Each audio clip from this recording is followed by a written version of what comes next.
Patrick Cooch from the Carlton Footy Club. You're listening to the Coaches Panel. James Walker here from the Brisbane Lions. Jason Johannesson from the Western Bulldogs. Luke Parker here from the Sydney Swans. It's Rory Sloane here from the Adelaide Crows, and you're listening to the Coaches Panel. Max Orr, Melbourne Football Club. This is Nat Fyfe from the Fremantle Footy Club, and you're listening to the Coaches Panel. Number 28 of the 50 most relevant is Geelong Cat, All-Australian. Honestly, he's just a ripping bloke too. Tom Stewart, the defender, is who we're talking about today. In the 50 most relevant, this Geelong player is an absolute ripping human being and equally as good fantasy football player. As we talk about him today, joining me on the phone, first time back with us for the 2021 fantasy football season, it is the man behind KFC SuperCoach. It is the Phantom. Hello, mate. How are you? MJ, very nice to be here for another year, loving your work. As usual, 28 for Tom Stewart. As you mentioned, great bloke, ripping fantasy player. What more could he do? I'm sure we'll get to that very soon. Well, that's the big thing, is he's done everything we could possibly ask, and yet I've heard nothing mentioned of him in the preseason. Others are looking elsewhere, and I think it might be a mistake to not even consider him, and that's what we're doing today as we look at him. Last year, if we delve into his fantasy football season, his best ever SuperCoach score came last year. It was against Collingwood. It was a 151, while in AFL Fantasy and Dream Team, his best score of the year was a 110. If you want to look at what his best ever score is in that format, it is a 124 against the West Coast Eagles. Last year, in the formats of AFL Fantasy and Dream Team, he delivered a seasonal average of 77.1. If you want to play the adjusted averages game, where you multiply it by times 1.25, that's an average of 96.3, while in KFC SuperCoach, pretty much a flatline 100 is what he delivered for you in average last year, but it's even better if you look into the numbers. In that format of KFC SuperCoach, he's going to set you back just under 540k, just over 700,000 in AFL Dream Team, and AFL Fantasy $736,000. And Phantom, the year didn't quite end the way Tom Stewart or his teammates probably would have liked, but for fantasy coaches barring one game last year, it was a phenomenal ride to be an owner of Tom Stewart in 2020. It was indeed, and you said the flatline 100. He's consistent. He's been consistent for the past 2 years, and he's shown his ceiling as well with some big scores. Mentioned 145-point performance in 2020. But you look at round 4 against Melbourne. He was injured. He scored 18 points, and obviously 18 points is included in his average of 100. You take out that 18-point game, which I know we don't do all the time because it would dilute the averages across the board, but when he gets injured, we know he's not an 18-point player. No. You take that out, and he averaged about 106 for the season, which would put him even above Rory Laird. So we go Jake Lloyd, Luke Ryan, and Tom Stewart if you take in that 106-point average. So there's that discount. That's 6 points, which is pretty big in defence given the pool is so close together. Yeah. So 538k for Tom Stewart. His price is average of 100.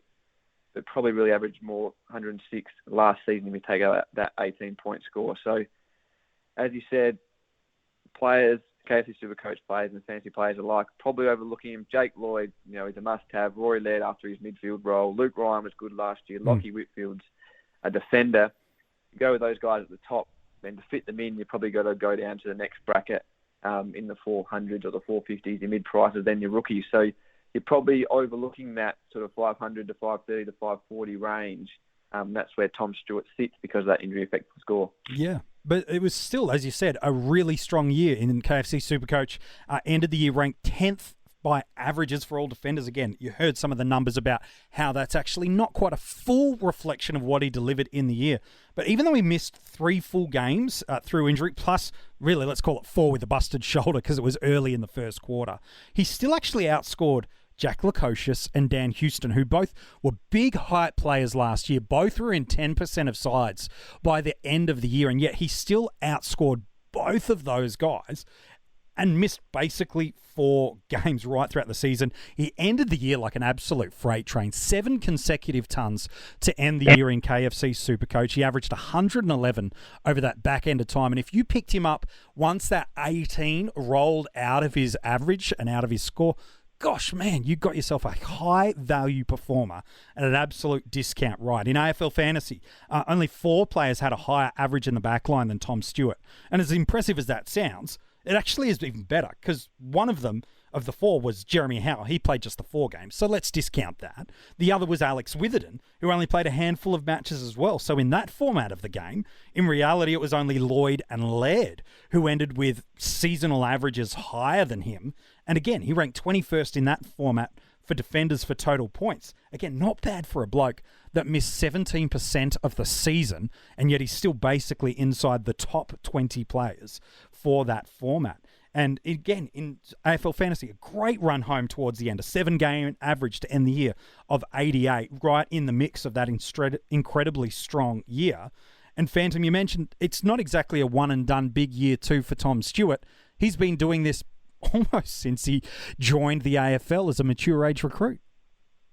Indeed, he has hit the ground running in his AFL career, quickly became a KFC SuperCoach option. Was, I think, 8 or 9 KFC SuperCoach tons in 2019 too. And you mentioned before the huge end to last year, and you mentioned his high score on column at 150 KFC SuperCoach points, 26 touches, 14 marks, a massive fantasy game for him in the semi-final, 94 points in the prelim, and also 101 in the grand final loss to the Tigers. So, yeah, he couldn't do much more, as we said at the start. He's consistent, and even if you don't start him, he's definitely one you're going to want in your final team. He's not a lot, but he's a very, very likely top 6 KFC SuperCoach forward, and probably a top 6 in most other fantasy formats too. It's just all probably depends on your structure. If you're going with guys at the top, and then you're looking for some mid-price and some rookies, you might overlook Tom Stewart, but that's where the opportunity lies, I think, for those KFC SuperCoaches who like to go a bit different and maybe start a Tom Stewart at D2. Don't be put off by the price, 538k, or am I strong enough at D2? Tom Stewart is a very, very strong D2. So just look into the numbers a bit more. And yeah, there's not a lot of cons, I don't think, to Tom Stewart. No, he intercepts well, he sets up the play, takes out his fair share of kickouts from defensive attacks after an opposition's behind has happened through there. Picks up plenty of ground ball as well, uses the ball really well by foot, which in KFC SuperCoach, you're going to get more rewarded than penalised, while in AFL Fantasy and Dream Team, if you butcher it, it doesn't matter too much along the lines through there. So I genuinely think he's a perfect point of difference. And sometimes in the preseason, we talk about a point of difference, and we just get a guy because his ownership numbers are low and that's it. That's not a solely good enough reason to pick someone and go, well, he's got low ownership, so I'll pick him. James Sicily's going to have low ownership this year. It's because he's injured, but he's going to have low ownership. You've got to have a greater case behind it than just he doesn't have big numbers, because he's got ceiling about him. There's multiple 120-plus games. There's that 145 against West Coast back in round 9 of the 2020 season. So he's got ceiling. Outside of this shoulder injury, he's got the durability for us. And again, that back end of the year, barring injury of that round 4 game, there's only one score in KFC SuperCoach, which was under 84. And there's multiple tons. So he ticks all the boxes for us. And when people are pivoting towards, and not wrongly, by the way, the Lloyds, the Lairds, the Whitfields, the Williams, the Ryans, it's a good opportunity to set yourself apart. Because if he starts 2021, almost the way he did 2020, gosh, Phantom, you could really back yourself into maybe get some deviation from the pack, especially if one of those big boys get tagged or have an injury early on in the year. Definitely, and the Cats open up the year in Adelaide against the Wooden Spooner Crows, and then the next 6 games all in Melbourne, 3 down at the Category. We know how strong he is there. We know how hard Geelong are to penetrate, especially down there. But I guess with him as well, it doesn't matter who he's playing. He's scoring well, even if the ball's down the other end. He attacks well, he uses the ball well. He mentioned he ranked 20th in the comp for effective disposals, and his teammates in the backup, they always look for him to not only intercept marks, he's a lot of uncontested marks. He ranks number 1, was run number 2 in the comp for marks per game last year as well. So the footy is always in his hands, whether he's defending or he's attacking. So he's one. I've considered him. I've got Lloyd and Laird there at the moment. Can't fit him in, but the more we talk about him, the more I'm liking him as a point of difference, as you mentioned. Yeah, look, his multi-bye round again, during the bye rounds, it's the best 18 across all formats of the game. Fingers crossed COVID doesn't come and ruin some of the plans of what we might need to do in the 2021 season. But one of the reasons coaches might choose to look to him as an upgrade target is he is in that first group of 6 teams that has the bye round in round 12. He shares that with Gold Coast, the Hawks, Port Adelaide, the North Melbourne Footy Club, and the GWS Giants. You could probably argue Nick Haynes is one of the premiums we might be considering in that line, but probably the other teams, not anyone seriously that we're considering to starting with that's a premium. And so for that reason, coaches might be going, look, I'm going to start with these big ones. I'm going to start with the stepping stone of a Miller or a Cumming. I'm going to maybe go for the value option because I think Zach Williams is going to emulate his final series at GWS from a few years back. Those big boys that you mentioned before. And target him as an upgrade. I don't think that's a wrong strategy. I just think it's a do that, but also consider what he could deliver as a genuine, unique starting squad in your side. It seems like, Phantom, for you, not quite going to squeeze into the starting squad, but he's right on that upgrade target radar. Definitely, and we talk about Rory Laird's finish to the year, 116 points after moving to the midfield post round 9, I think it was. We've spoken about Stewart's big scores in that run home, 7 consecutive KFC SuperCoach tons. If you average it out, 111 points per game. So that's a big number in defence. So again, we took out the 18-point performance and the push up to 106.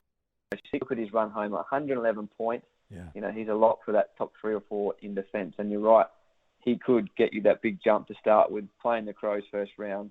The Cats could be all over the wooden spooners. And I know we mentioned it doesn't matter what's happening in the game. Tom Stewart's all involved. You know, he probably more licensed to attack maybe a late over if the Cats do get on top. And yeah. Probably an upgrade target for me, but as I mentioned, you know, I could go away from this. I'll probably listen to it again and maybe even convince myself that he is worth some thought. And I think he might get a bit of a bounce if he does score well over the preseason. Yeah, look, I think so. I think that first up matchup against the Crows is fascinating. If you watched any of the matches against the Crows, even later in the year, still some of their inside forward 50 delivery wasn't at that upper end elite of the competition. And Tom Stewart just thrives in games like that where he can peel off, he can intercept, he can set up those rebound 50s, which ultimately turn into score involvements, which again, in SuperCoach is hugely beneficial for us, while in AFL Fantasy and Dream Team, again, equally as valuable if he burns that kick for whatever reason under pressure. In those formats, you're not as stressed by it. So, look, for me, I genuinely think if you're looking for a guy that's got a nice round 1 matchup that's going to be in contention and likely a top 5 defender across all formats for year's end, man, if you can get a premium that pops round 1, just sets you up really well. Yeah, you can recover from almost anything. I use the word almost. But gosh, when you get a strong start to the year, Phantom, that's when you feel like you're always that little bit ahead of the pack. And while you can make up gaps on anybody, when you have a strong start to the year, it always means people don't chase as often or as long when they've already had a good first 1, 2, or 3 opening rounds. Exactly. And just quickly back to about the Crows, when the Cats played the Crows round 13, Tom Stewart has 7 intercept possessions and an equal season-high 6 score involvement. So that backs up your statement about you will get on the end of it. The Crows, you know, aren't great going forward. The midfield don't have the best skills by foot. So, and if anyone's going to pick you up, it's going to be Tom Stewart and the Cats. So I do agree with you. I think you're convincing me, MJ. I might have to log off after this and try to work him into my team somehow. But a very, very interesting one, and one who might be flying the radar just now, but as we've spoken about it. I think by the time round 1 comes around, we might see a few more teams with him in there. Absolutely. Look, he's right in contention in my squad to start, but if I doesn't manage to get in, absolutely one of the first upgrade targets I'm looking across all formats of the game. And then when we consider where we draft him, he's definitely going to be someone's first defender off the board, but he's probably after that first tier. It seems very likely across formats people will choose Whitfield, Laird and Lloyd ahead of him. But then he's probably the next defender or in the next bunch of defenders to go right off the board at that point, along with the Ryans, the Crisps, Stewart. All these guys are right in that next group of defenders. And he's going to prove an incredibly durable, consistent and absolutely a coach's favourite whenever they pick him up in their draft. Absolutely. So if you can take a gun midfielder and a forward and then get Tom Stewart as a D1, you'd be very, very happy. Oh, yeah. As you mentioned, maybe a bit more sexy could be the wrong word, but he's a Whitfield and a Lloyd and a Laird, but you'd be very happy with Tom Stewart and D1. You might be able to take a few good players ahead of him. There will be some coaches out there who won't let Tom Stewart get too far, but if you're getting Tom Stewart in the third or fourth round, you've got a couple of guys ahead of him. Very, very happy on draft night. Oh, yeah. If I'm getting Tommy Stewart, in the mid to late third round, I'm just rubbing my hands together thinking this is exactly where I want to be. So he's an absolute ripping pick across all formats of the game. Phantom, appreciate your work today as we've talked about Tom Stewart.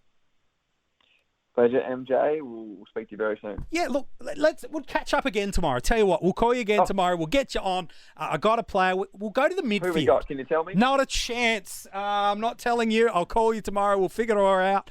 Actually, that's not true. We both already know. And so do our Patreons. He's an interesting player.